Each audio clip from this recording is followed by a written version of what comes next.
எண்ணெய் வைக்கும்போது ஆயில் வைக்கும்போது தப்பிச்சிடுறான். அதனால தான் இவனை இன்னைக்கு பிடிச்சிருக்கேன். எங்கேயோ போயிட்டாங்க. நான் பாட்டுக்கு இவனை கூட்டிட்டு வந்தேன். தேடிட்டு இருந்தேன். வெயில் எனக்கு வேறதே விட்டுட்டு இருக்கு. இவனாலேயே டெய்லியும் என்ன இருக்கான்னு முதல்ல செக் பண்ணேன். என்னதான் அனுப்புனேன் டெய்லியும் கணக்கு. இவங்க மேம் வேற அனுப்புகிறாங்க, ப்ளீஸ் புட் ஆயில் ஃபார் ஹெட்டுன்னு. ஒன்றுங்க இருக்கு மாதிரி இவன் சும்மாவே வெயில போயிட்டு வந்து இப்படி இருக்கான். மேம் வேற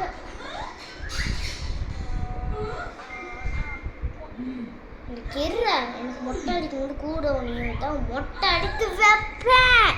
ஸோ கைஸ், இந்த வீடியோ பிடிச்சிருந்தா லைக் பண்ணுங்க, ஷேர் பண்ணுங்க, மறக்காம கமெண்ட் பண்ணுங்க. Bye guys, wish you all